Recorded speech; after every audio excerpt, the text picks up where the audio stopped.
Welcome to the Eastern Approaches podcast, hosted by Alex Thomson. For the second instalment of this podcast, I'm once again joined by the analyst Gevorg Virats, who resides in the Near East and last time took us on a whistle-stop tour of Turkey and all its neighbours. Now, Gevorg, we had hoped or expected that for the second instalment of this series, we were going to be looking south to Lebanon, where a rather unusual and dramatic explosion occurred in Beirut harbour, followed by the threat of a coup d'etat. But as we were thinking about how to take enough distance from the events to analyse that, something else broke, this time on Turkey's eastern flank, which is, to most of our listeners, the most obscure. We're talking here about the Caucasus. And I will encourage listeners to look at a map which I will embed in the link to this podcast on the ukcolumn.org site. But we're talking about a war that's broken out east of Turkey between two countries that people have often vaguely heard of, Armenia and Azerbaijan, the very end of Europe. Neville Chamberlain famously said at the time when the World War was about to break out, the Second World War, that it was a quarrel between faraway people of whom we know nothing that was getting Britain worried. This time Britain doesn't seem worried at all by it because of domestic preoccupations, and it's a lot further away than Czechoslovakia this time. Why should people care about this territory of Nagorno-Karabakh, which Azerbaijan has just invaded? And perhaps to take a step back from that, what is Nagorno-Karabakh? Hello, Alex, and thank you for asking this question. It's interesting that indeed we expected to talk about Lebanon, but now we need to talk about Armenia and Nagorno-Karabakh. Nagorno-Karabakh is the Russian name for the territory that is called Artsakh in Armenian. That territory is historic Armenian land populated by the Armenian people that was attached to the Republic of Azerbaijan by Stalin in the 1920s, precisely because Azerbaijan was the first in the Caucasus to be incorporated into the Soviet Union. And because at the time, Nagorno-Karabakh was an area disputed between Azerbaijan and Armenia, since Azerbaijan became Soviet first, they got their upper hand on this debate with Stalin's interference. It's a part of land that is located truly obscurely. It's in the middle of nowhere by all standards. In fact, I tried to visit it once, and I was precluded from doing so by a very deep snowfall on a back road. So I can attest to that personally. Even by Caucasian standards, it really is the middle of nowhere. For instance, if we look at it from different countries' perspectives, Iran. It's in the northwest of Iran, somewhere where the Persians would think of as too far away to even care. In terms of Russia, it's not even a noticeable place. In terms of Europe, it's also too far away for anyone to be influenced by anything that is happening there. And in terms of Turkey, it's easternmost fringes, where they do feel the tension because of their alliance and strategic partnership with Azerbaijan, but it is still not the middle of Turkey. So, indeed, you're right. It's sort of detached from everyone. Yet it is a crucially important piece of land precisely because it is detached from everyone. That's where the problem that can get a larger exposure may actually start, because there is not enough influence exerted over that territory to keep it under right control in terms of maintaining peace and security. Indeed, I remember that when any British or other Western official met Azeri counterparts in the 2000s, and I don't suppose it's changed much since then, the first lobbying point would be 20% of my country has been stolen by Armenian terrorists, and they are growing uncontrolled. They are growing controlled drugs freely on the territory. I'm sure you've heard about this talking point that if you have any grey zone territories, of which the Caucasus has several, there'll be all kinds of drugs and trafficking and unspeakable things going on in it.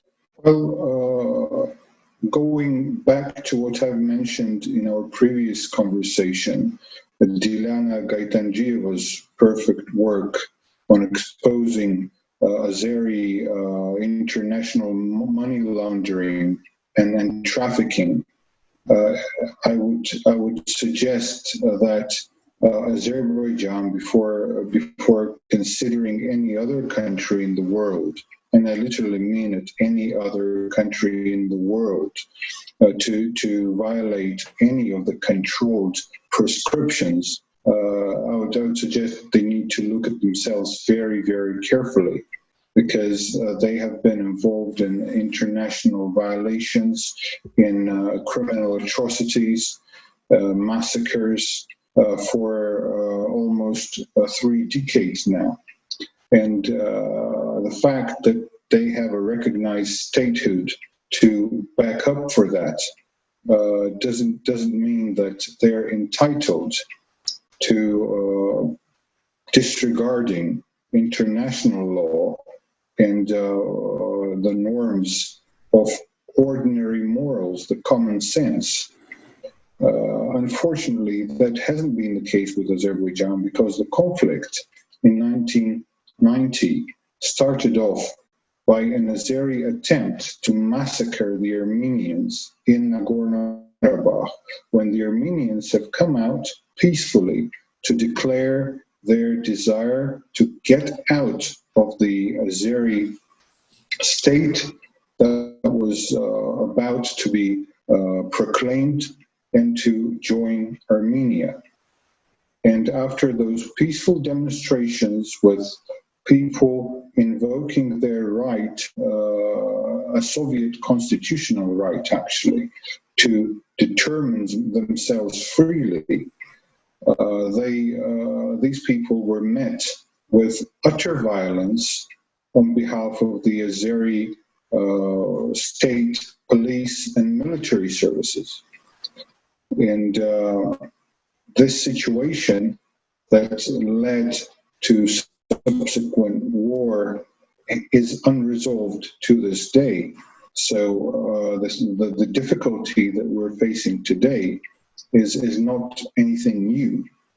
It is an old problem, and this old problem has its roots in the Treaty of Sèvres in 1920. That's and Sevres, if people wish to look it up. That's right. And in subsequent truce that Kemalist Turkey had with the Soviet Union, on the basis of which the Soviet Union accommodated Kemal Atatürk's desire to partition the Armenian territory as much as possible by extending Nagorno-Karabakh and Nakhichevan territories of Armenia to Azerbaijan, and offering them as a way to appease both Atatürk and local Azeri governments of the time. So what was this drive? We're talking here early 20s, the aftermath of the First World War, when so much lay in shards and tatters in Greater Eurasia. What was this drive between, as we mentioned in last podcast, the odd bedfellows of nationalist Kemalist Turkey, a rising phoenix-like from the caliphate of the Ottoman Empire, and the new incipient Soviet communist state? Why were they both interested in acting like a hammer and anvil to reduce the Armenians?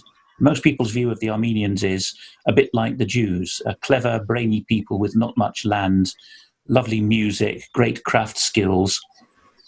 What had they done to make such powerful neighbours want to crush them? There are two major perspectives from which we can look at the situation. Well, first is, as you've correctly pointed out, the change that happened in the Ottoman Empire and the Russian Empire in the early 20th century.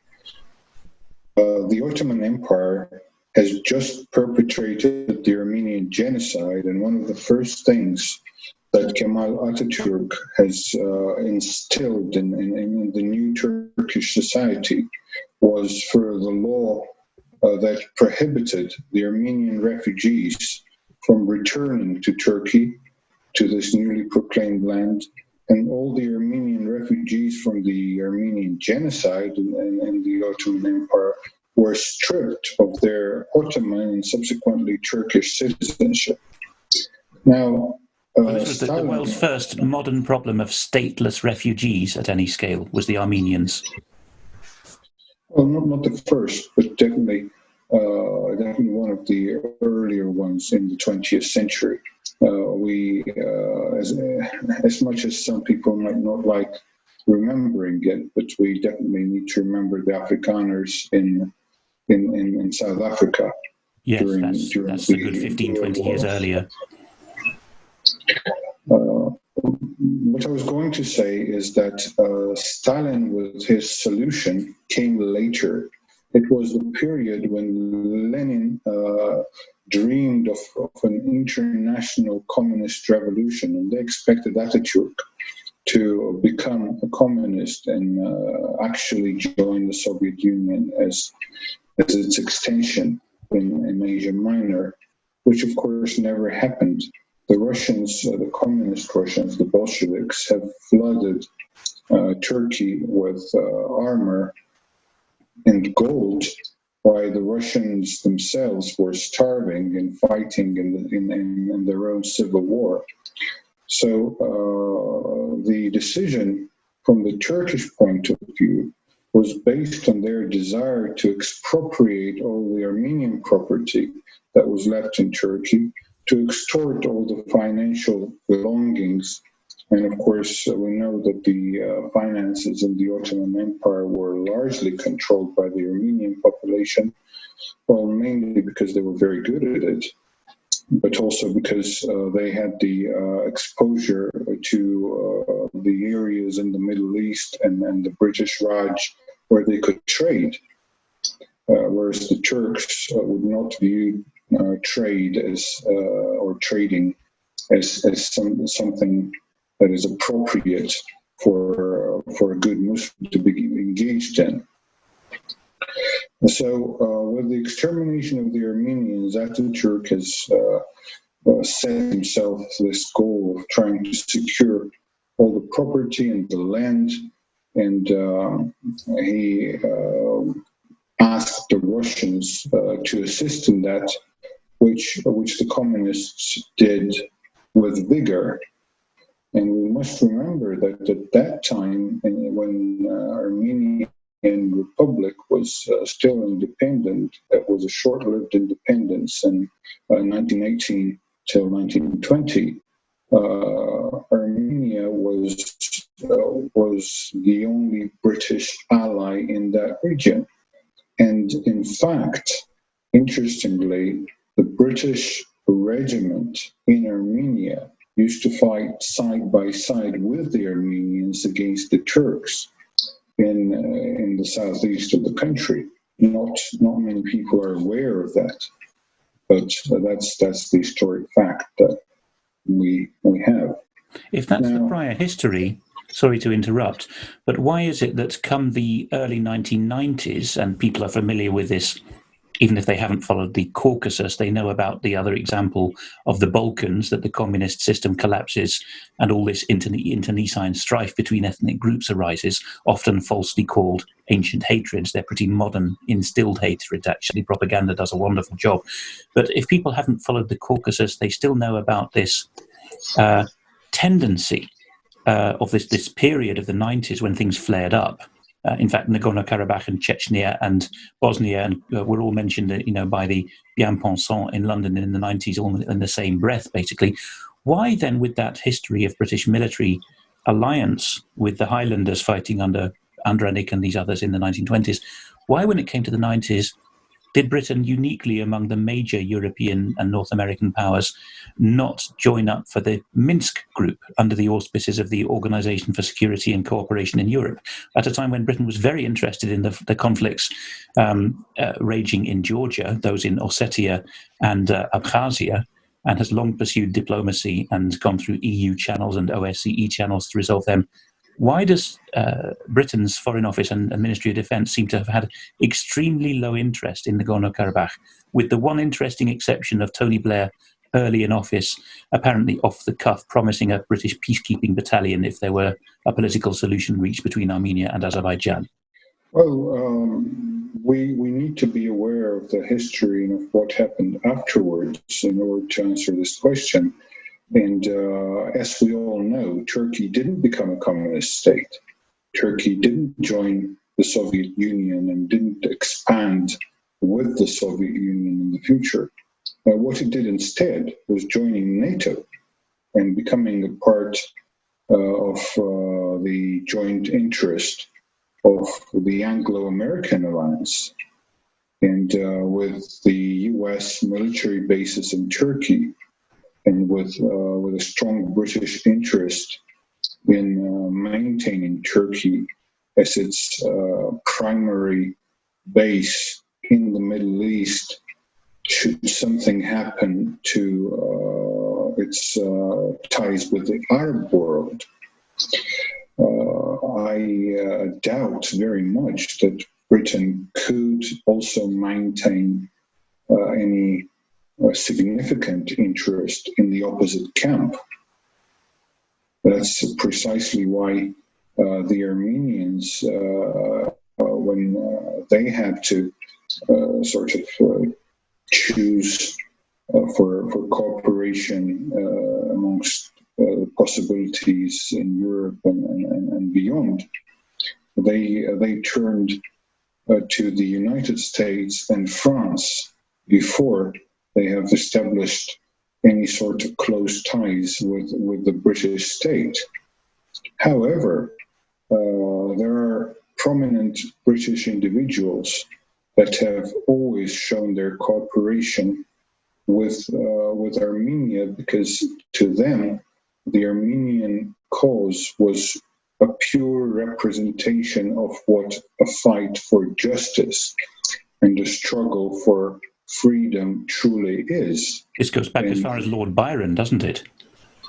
It does, because Byron learned Armenian in Venice at the Makitarist monastery, an Armenian Catholic monastery, and he was very fond of the Armenian language and the Armenian culture. But I'm thinking of Baroness Cox, who has been very persistent in devoting her efforts to supporting the Armenians precisely in the Nagorno-Karabakh region, in a place where now we're seeing a huge war going on.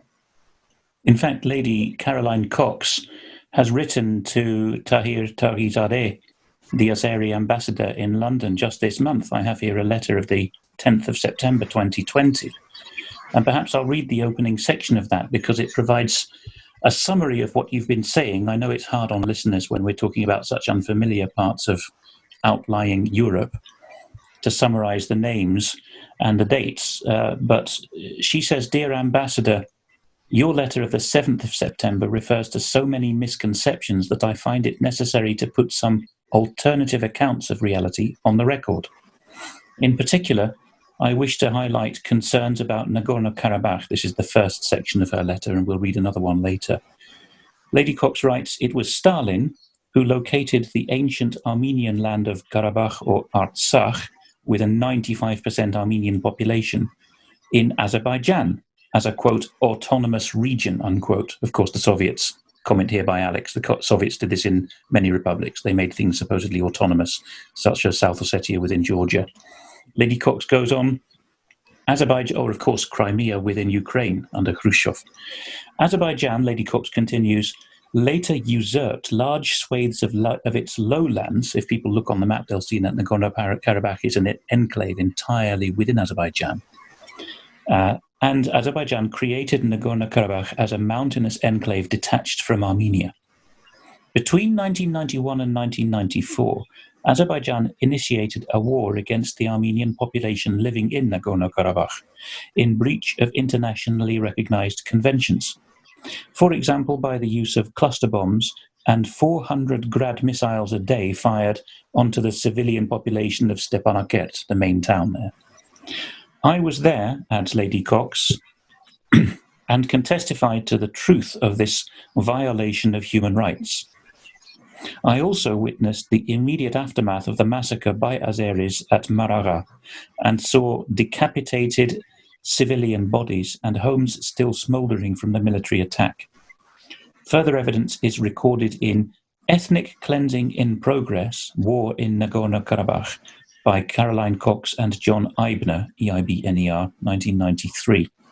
Lady Cox adds, I believe that the Armenians of Nagorno-Karabakh, who are engaged in the process of their independence on an equivalent legal basis as Azerbaijan in 1991, that's the Soviet constitutional way out that you mentioned, Gevorg, have sufficient evidence to claim the same right of self-determination justified by Azerbaijan's attempted ethnic cleansing as the people of Timor-Leste, or East Timor, Eritrea, and Kosovo do, who have been granted or awarded self-determination for suffering comparable attempted ethnic cleansing. So obviously this is a combative tone in this letter. Lady Cox is engaged in correspondence here with an ambassador who's obviously wanting to put his country's version of events on the record as well.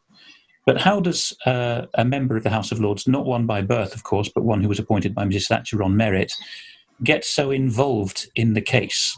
And this is a very different claim than what one often hears from Azerbaijan about naked aggression by Armenians and firing on Azeri populations in the area. How are we to make sense of this jungle of claim and counterclaim? Well, first of all, this woman is an honest Christian, and because of her faith, she will not tolerate injustice. And she saw that there is a lot of injustice happening in Nagorno-Karabakh area. It is obvious from history and from the more recent events that are also now history that Turkey and Azerbaijan are both set at destroying the Armenian nation entirely. The Turks have perpetrated the Armenian genocide, and while they were doing that, the Azeris were massacring the Armenians in what today is Azerbaijan. Just to make a facile point, for those not familiar with the map, Turkey is on the west of Armenia.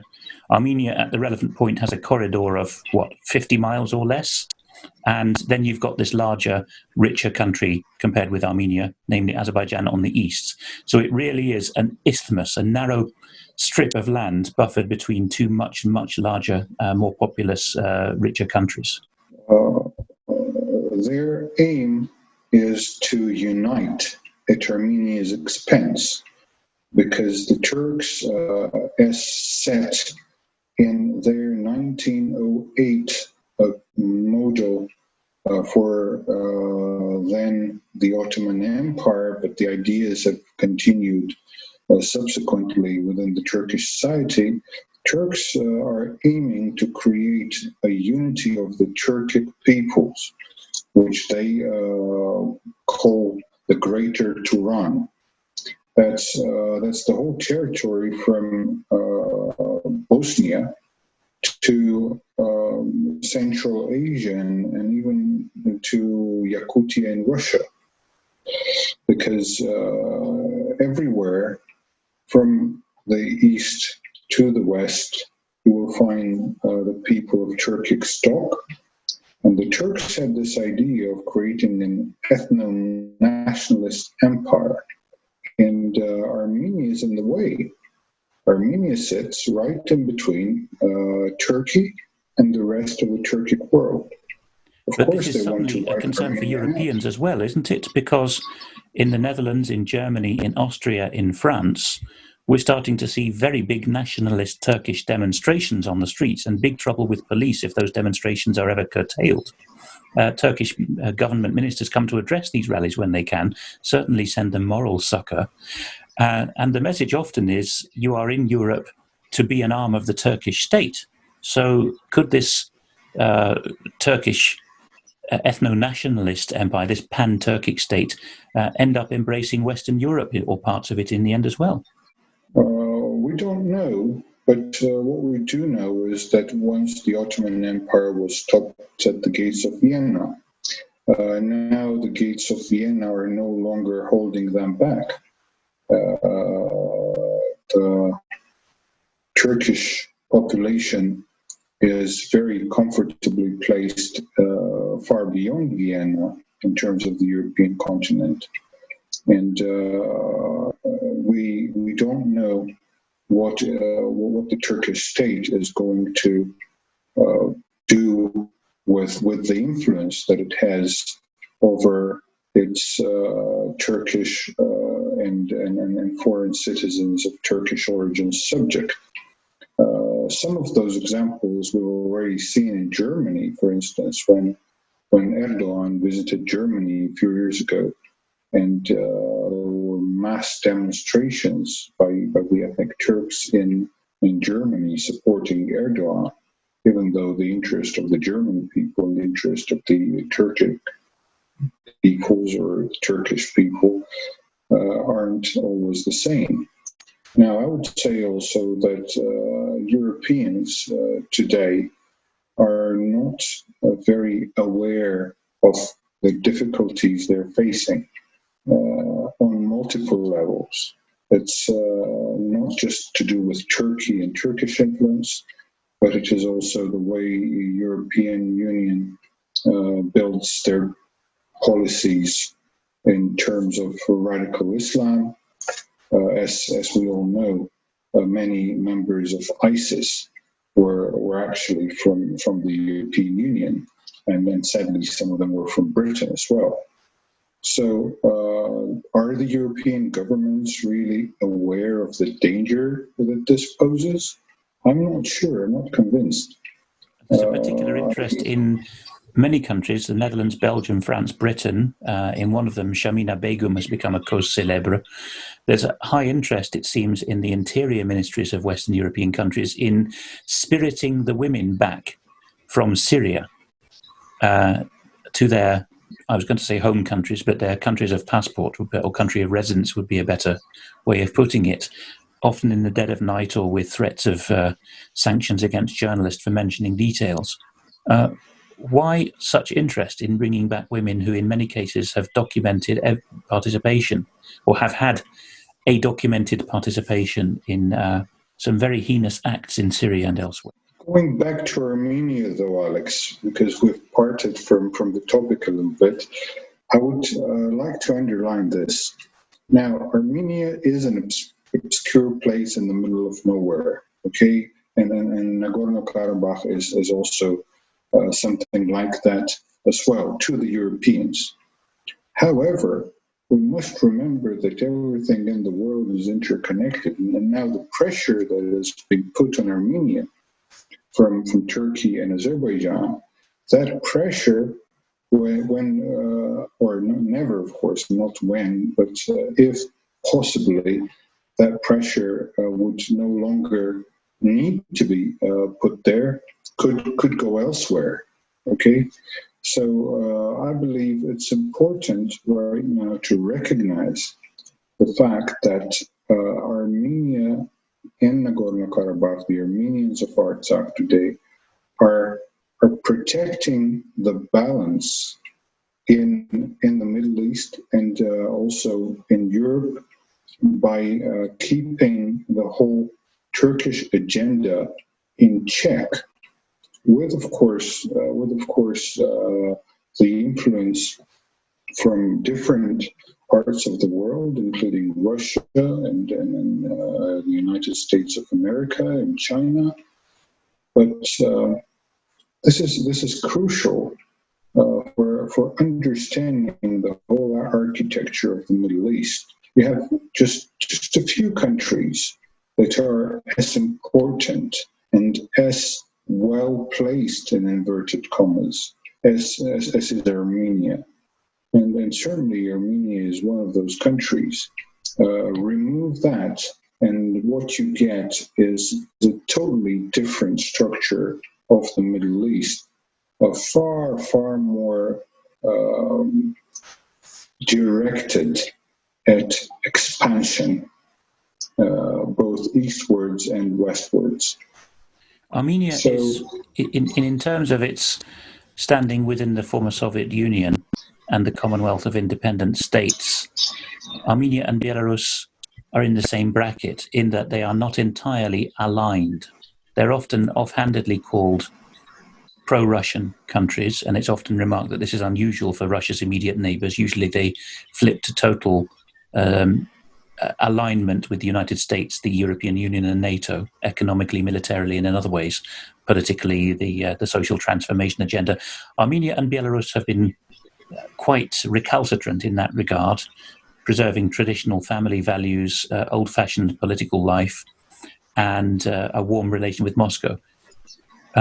How is Armenia now getting on? Obviously, Belarus has gone another way, and Mr. Lukashenko might be out on his ear before long, and Belarus seems to be heading towards a union state with Russia. Armenia, of course, is not contiguous with Russia, and is in a different part of the world, really sort of borderline Middle Eastern part of the world, and it's not a feasible solution for Armenia to be subsumed or incorporated into Russia. But how is Armenia doing right now in its relationship with the EU and NATO? Because in both of these organizations, it's got a kind of consolation prize. It's not got any promise of membership, but the EU has put it into a bracket known as the European Neighbourhood Partnership, and NATO has put it into a bracket known as Partnership for Peace. And partnership in both of those organizations' terms means you might get to join us in several decades' time, but for the time being, we want convergence and some joint exercises with you. Is Armenia happy compared with its neighbors who are in those partnerships, or less so with its arrangement?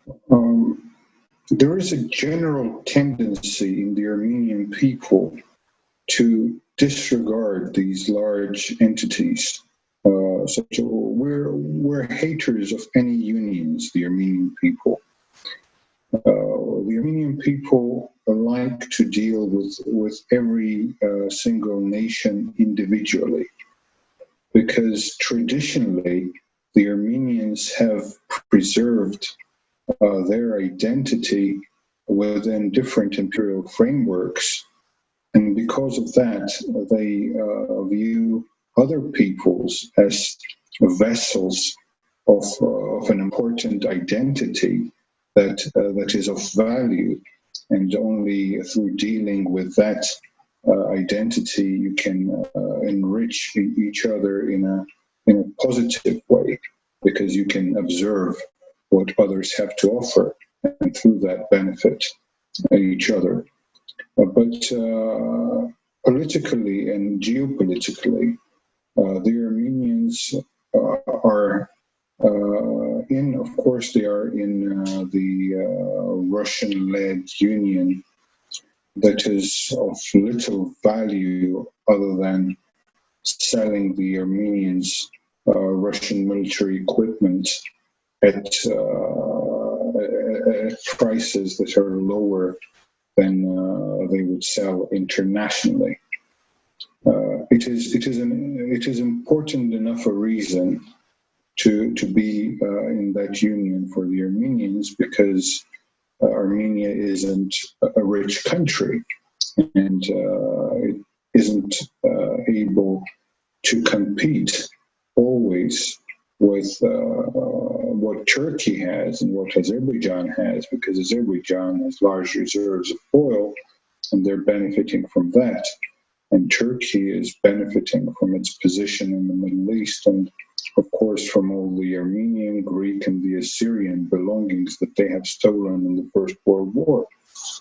But what's very important here is to say this.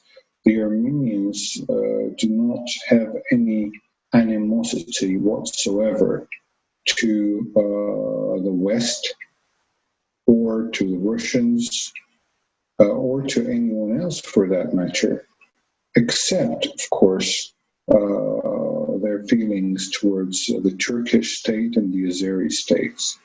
And because Turkey is a main member of NATO, the Armenians would not associate themselves with NATO under any circumstances whatsoever.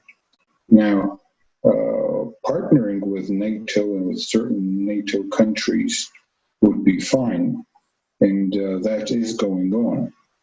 But it is very difficult to be in the same alliance as the country that wants to destroy you utterly and completely. As Greece is increasingly finding, I have to say. Well, yes, the Greeks are finding out about the benefits of such relationships, as do the Cypriots. Now, Britain has long maintained its naval military bases in Cyprus. How did that prevent the north of Cyprus from Turkish occupation? A good question that might be. Yeah? Well, of course, our two sovereign base areas are on the south side of Cyprus and have continued ticking over and supplying not just the Royal Air Force with a convenient base for the Middle East, but as is well known these days, major GCHQ bases covering the Middle East. These weren't immediately threatened, so a cynic might say that the asset is ownership of the part of Cyprus, the southeast, that faces the Levant directly. And in fact, the French seem to be wanting a large slice of that action now, basing a squadron or two of their own jets and possibly even their own signals intelligence units in that part of Cyprus alongside the British ones. Where are the Cypriots in this deal? Supposedly sovereign since 1960, but there was only 12 or 14 years between that and the invasion in 74, so wasn't much sovereignty there, was there? Of course, since 2015, I beg your pardon, 2005, they've been in the European Union as well. Yes, they have been in the European Union, but the problem is that the north of their country is occupied by Turkey, and there isn't any retaliation whatsoever from Cyprus's partners to somehow contain Turkey within its international borders. Right now, we're seeing another conflict in Syria that is dominated by Turkey in the north of the country, and yet again, do we see much interference there from NATO, and how much resilience do the U.S. troops show to repel the Turks and to get them out of the Syrian soil?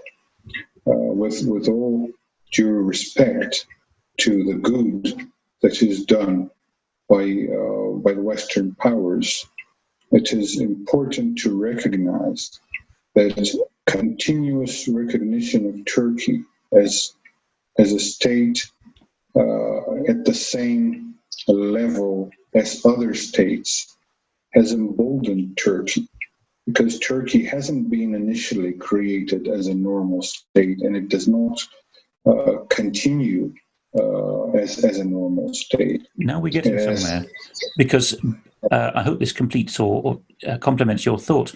Belgium and Turkey, we know from the evidence of whistleblowers such as Sibel Edmonds, are treated in the NATO club, not the Signals Intelligence Five Eyes club, but the sort of slightly loosely aligned, more criminal, more military club of NATO main players. Belgium and Turkey are treated as honorary Anglo-Saxons, hands off, never look at what goes through these countries. And now you're saying that Turkey is in the same basket as Belgium in another way, which is that basically, to cut things short, the Anglo-Saxons created them as a non-country or a country inflated beyond the territory of an ethnic group for a particular reason. So is it by design that these countries punch above their weight, or that nasty things go on their territory? It may well be by design, but from the Armenian perspective, the Armenians should not regard that highly at all, whereas that is by design, whether that is by design or not, because the Armenians have to deal with the existent reality. And the existent reality is that there's Turkey that is violent, that is aggressive, it's set at another genocide, helping Azerbaijan to actually fulfill that. We have Israeli support in that. Maybe that is not as intensive as is the Turkish support, but still the Israelis have their part to play in today's Azerbaijani military attack. And looking at this situation from the Armenian point of view, I would say, the Armeni contra mundum, the Armenians against the world. That's how the Armenians view the situation, and they're standing firm in Artsakh. We have information about recent battles, and right now I've been looking at the news that came through. 58 Armenian soldiers were found as casualties, and over 370 Azeri soldiers were also dead in the recent clashes. Interestingly, as I mentioned earlier, the Turks have continuously filled the Azeri army with the terrorists, the former ISIS terrorists from Syria. There's about 4,000 of them fighting currently. Well, as of yesterday evening, there's 103 of them less because they were reported dead as well. But initially, there was 4,000 Syrian jihadis or northern Syrian jihadis. So in Azerbaijan, these are the men from the Idlib pocket that Vanessa Beeley and others have been talking about for quite some time. That's exactly right. These are the Idlib terrorists. So that's where they ended up, attacking Christians. Well, that's what they do. They totally share in the goal that has been set out to them by Turkey. They're not there for Islam. They're not there for any noble goal. They're there for Turkish international bloodthirsty interest. So would you go so far as to say that it is not particularly an Islamic aim to make the Middle East Judenrein and Christenrein? It's more of a Turkish state aim? Well, I do not regard the jihadis as rightfully Muslim, because there are many other examples of Islam that are not a radical Islamic jihadi.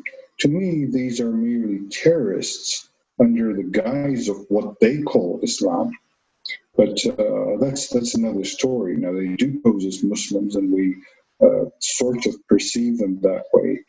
But I do honestly think that this situation in the north of Syria and whatever is currently going on in Armenia, that is all based and rooted deeply in the traditional historic Turkish interest of dominating the Middle East and subsequently dictating its will to the rest of the world, which will not happen.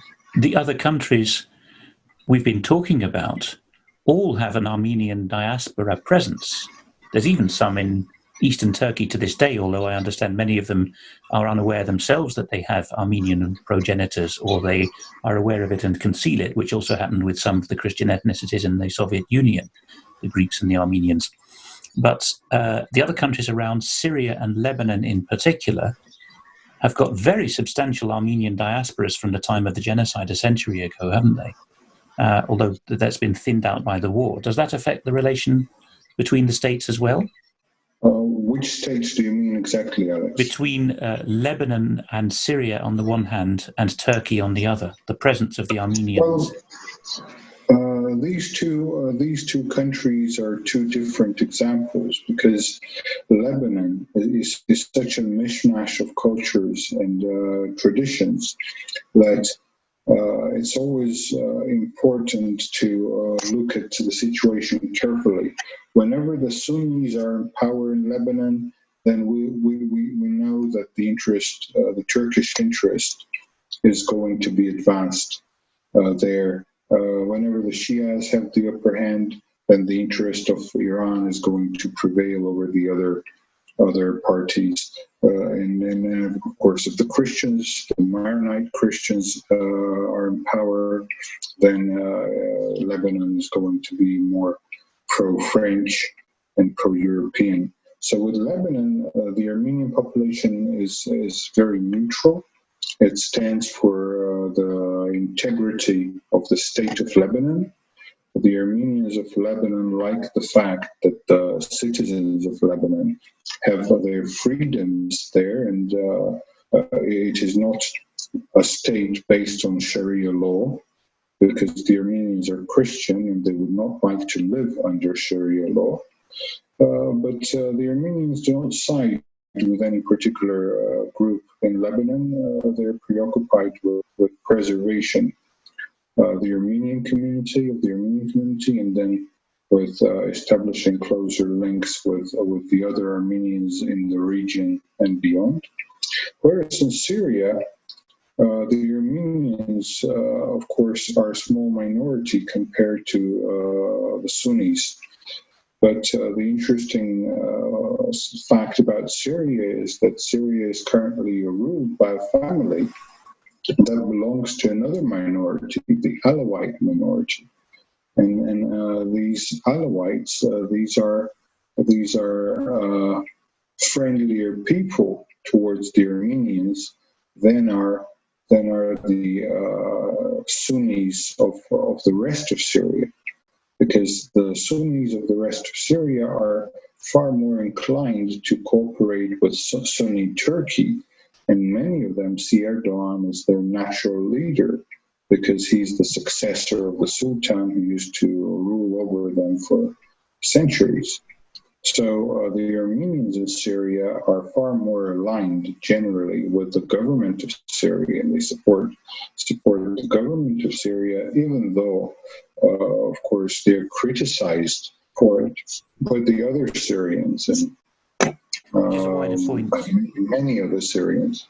We don't want to get sidetracked onto even such a crucial question as Syria when we're talking about the Nagorno-Karabakh war, but it is worth posing the hypothetical question. When various Christian groups in the Levant, in Syria and Lebanon, are accused of being Assad toadies or pro-Iranian or stooges of Shiite terrorism or whatever they're accused of being, and this has gone on for decades, really, since the Syrian presence in Lebanon since the 70s, the question has to be asked, for any community that is not fairly conservative Sunni Muslim in those countries, what possible regime would be more tolerable or favorable to them than that of the Al-Assads? There is a saying in Russia that whichever car the Russians make, what they get as a result is a tank. Whichever regime the Arabs produce, they're going to get a caliphate in the end. This is, I suppose, the US equivalent is Henry Ford's joke that you can have any color of car you want as long as it's black. That's very, very similar to what's being said. But it is difficult in the Middle East with the arrival of the modern Turkish so-called secular state, and especially with Erdoğan's power over it. This region has become extremely dangerous for the Christians, and of course the Jews and other minorities that are not mainstream conservative Sunni Muslim. Now let's home in the final section of this podcast on the region that's the pretext for the podcast in the first place. This territory which, just like South Ossetia, the separatist region of Georgia, is only the size of an English county or the size of Rhode Island, and only has perhaps a tenth of the population of most English counties or the state of Rhode Island, measured in, I think, the high tens of thousands or the low hundreds. Various calculations. You can help me there. What is the official population of Nagorno-Karabakh? It's 150,000 people. So it's the size of a not very notable British city or minor league US city, let alone a US state or a British county. Now, escalation of tensions is the final section of Lady Cox's letter to the ambassador of Azerbaijan in London, in her letter of the 10th of September 2020. And here she covers the events since 2000, particularly the hot surge that there was in spring 2016, which at UK Column News we were one of the very few outlets in Britain to cover at the time. So Lady Cox writes, Azerbaijan violated a key European convention. She doesn't mean a legal convention, I think, but a civilized convention. I think I'm wrong there. I think she does mean a legal convention. By pardoning, rewarding, and glorifying an Azerbaijani army officer who hacked to death a sleeping Armenian colleague in Hungary in 2004. So we referred to Partnership for Peace. Well, this is what happened once on a NATO Partnership for Peace exercise in Budapest, Hungary. An Armenian officer sleeping in his bunk got an axe buried in his skull.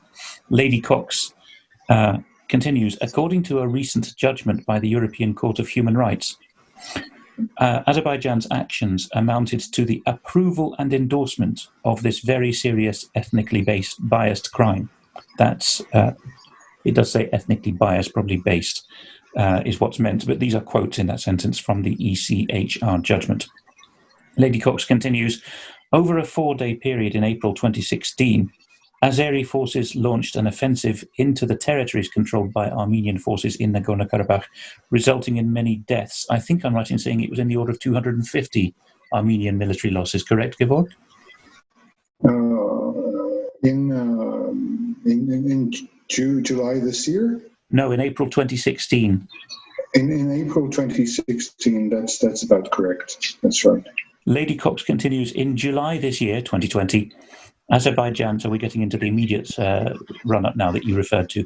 In July this year, Azerbaijan deployed artillery batteries close to civilian populations in Tavush. Now, for anyone who knows the region, Tavush is nowhere near Nagorno-Karabakh. It's right up at the top of the border between Armenia and Azerbaijan proper. And Lady Cox adds, far north of Nagorno-Karabakh, with reports that the Azerbaijani military opened fire in the direction of a face mask production factory, which played an essential part in the country's coronavirus response. There were also reports of an attack against a kindergarten in the village of Aygepar in Tavush province. Also in July, pro-war demonstrations were held in Baku. Gevorg, you mentioned this when we did our last podcast, during which, Lady Cox adds, thousands of protesters demanded the Azeri government fully deploy the army, chanting death to Armenians, with some even entering the national parliament. I think you said, Gevorg, that they reached the 3rd floor before being beaten back. There remains, as Lady Cox, there remains significant dismay at Azerbaijan's established policy of promoting hatred of the Armenians.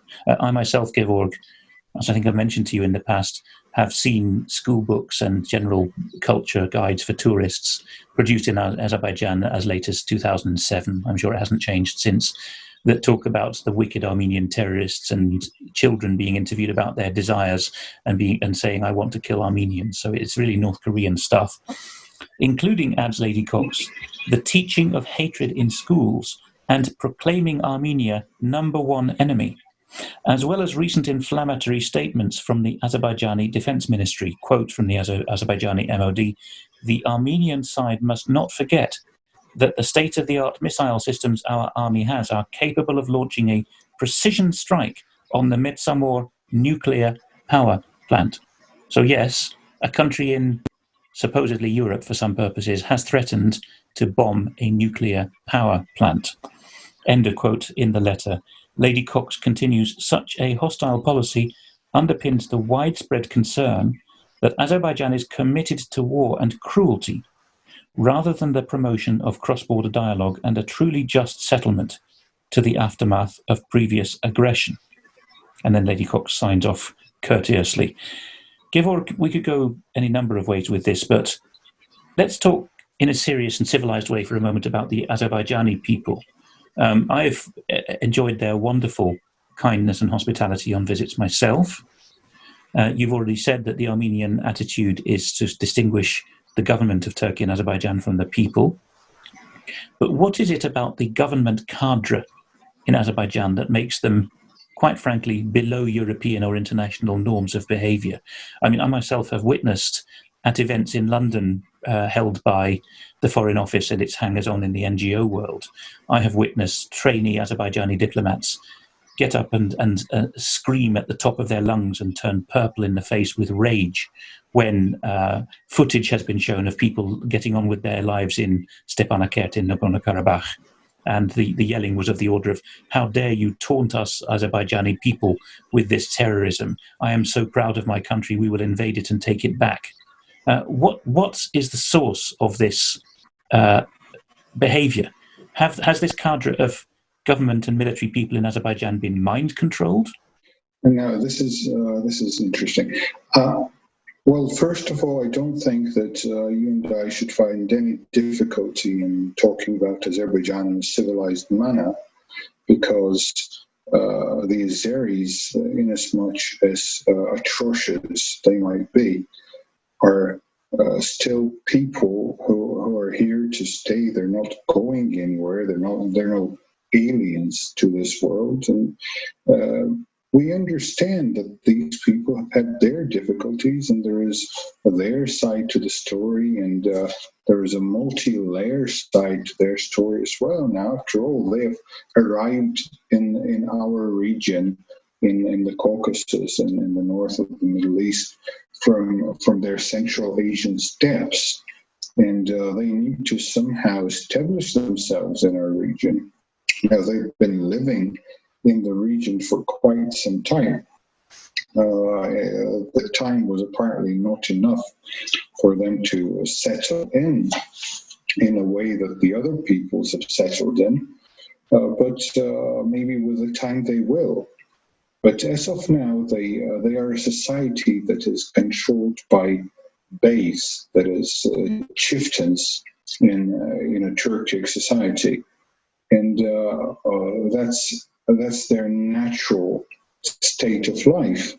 And with this respect, we must understand and recognize that we're dealing with a nation at a certain level of internal cultural development. It's not something individual, and none of us would ever say that individual Azeris are not culturally apt or developed or anything of the sort.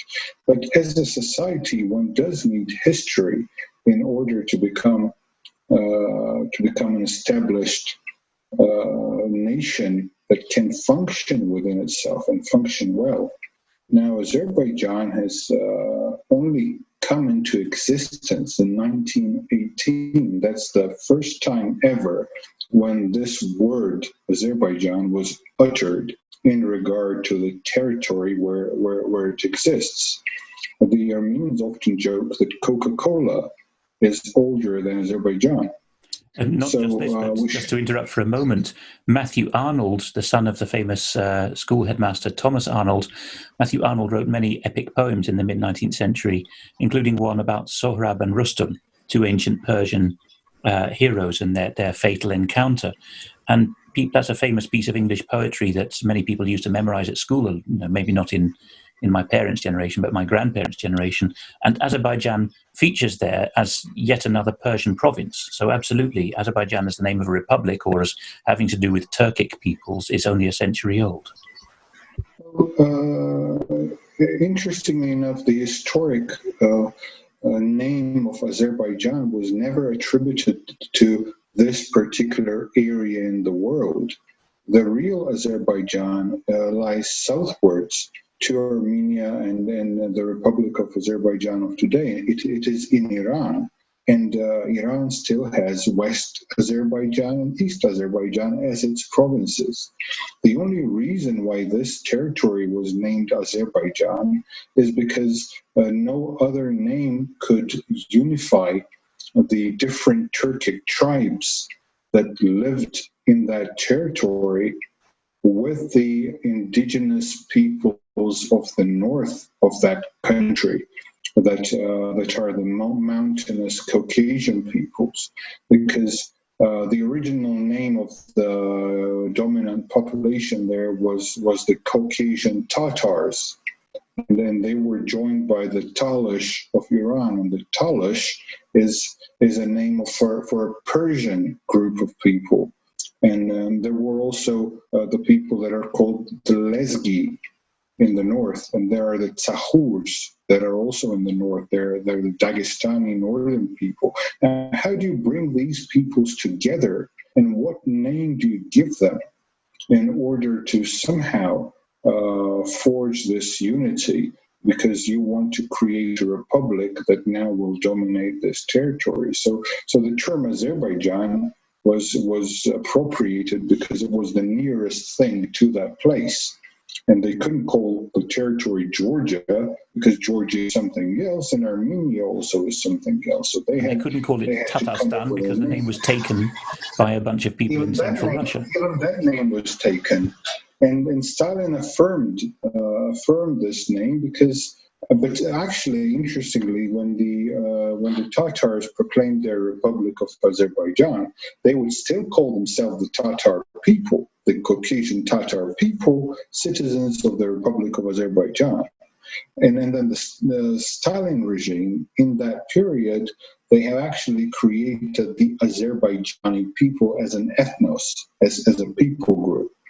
Which never existed before. But the point I was making with this is that we need to give that society some time to establish themselves, to settle in, to kind of look around and try to build their relations with their neighbors, help them understand who their neighbors are. So, yes, we will be civilized and we will be cultured.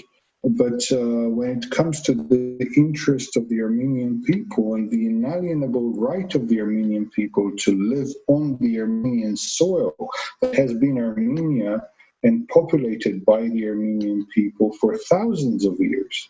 Now, when that is put to question, then of course the Armenian people will respond with whatever way they possibly can to protect their God-given right and their families and their independence to be themselves.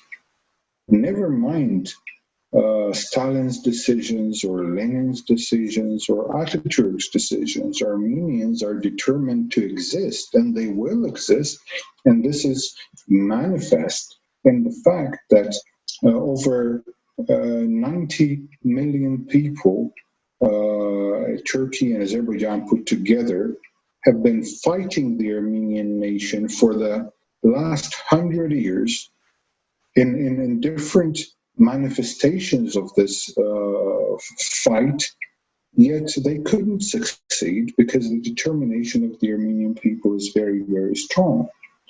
And that is something that I wish some of the other friendly nations could learn from the Armenians. British Prime Minister used to speak about how you should never give up. But today, our European friends and counterparts and allies often are likely to give up and willing to give up when they're facing a difficulty of a minor scale, not anything existential, not anything that will swipe their nations from the face of the earth. Yet if they look at the Armenians and see that even under the most difficult of the circumstances, you can still stand your ground. You can still try to build your land and build your society with much difficulty, with many problems and hardships, but continue in that direction. You will succeed.